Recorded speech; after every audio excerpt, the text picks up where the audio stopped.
Je n'ai pas de pénis, donc ma voix ne sera jamais vraiment entendue. Comme de nombreuses actrices, et femmes en règle générale, l'affaire Harvey Weinstein a eu une véritable répercussion sur Evangeline Lilly. En 2018, alors qu'elle faisait la promotion d'Ant-Man, la comédienne se confiait longuement sur ce que la libération de la parole avait changé. L'affaire Weinstein a forcé toutes les femmes à prendre conscience de tous ces moments où nous avons dû nous adapter, au lieu de protester, expliquait-elle dans les colonnes du Point avant de regretter d'avoir passé sa vie à se transformer pour essayer de gagner le respect dans un homme d'homme, à parler à se comporter comme un mec.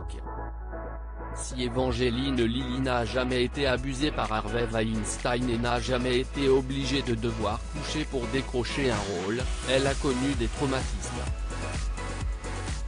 Comme toutes les femmes, j'ai été touchée par des hommes là où je n'avais pas envie d'être touchée, j'ai eu des relations sexuelles traumatisantes et malsaines, et tout cela m'a rattrapé au moment où l'affaire a explosé, racontait celle qui s'est fait connaître pour son rôle dans Lost au Point. Après le succès de la série d'ailleurs, Evangeline Lilly a tenu à prendre du recul. J'ai fait une pause, je ne voulais plus jamais jouer la comédie.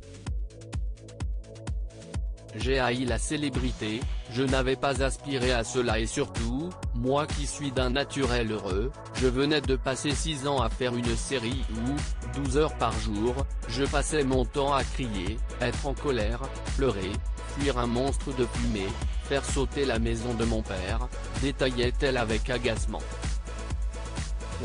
Je ne suis pas une actrice expérimentée, je n'aille pas de boîte à outils avec des petits trucs pour gérer cela, si mon personnage souffre, je souffre aussi. Ce fut pour moi une situation horrible pendant trop longtemps. Evangeline Lilly, on m'a forcé à faire une scène partiellement nue durant le tournage de la série culte d'ailleurs, Evangeline Lilly a vécu une scène particulièrement compliquée. On m'a forcé à faire une scène partiellement nue et j'ai eu l'impression que je ne pouvais pas refuser. J'étais mortifié et je tremblais, et quand ça s'est fini, j'ai pleuré toutes les larmes de mon corps, confiait l'actrice dans un podcast spécialisé.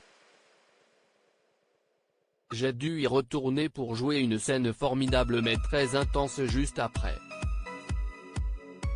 En promo pour Ant-Man, elle s'agaçait contre le machisme dans l'industrie du cinéma.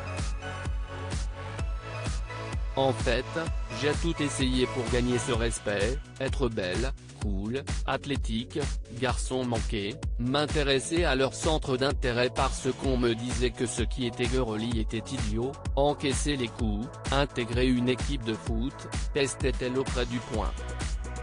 Et malgré tout ça, impossible d'avoir accès aux lieux où les décisions se prenaient, parmi les mecs.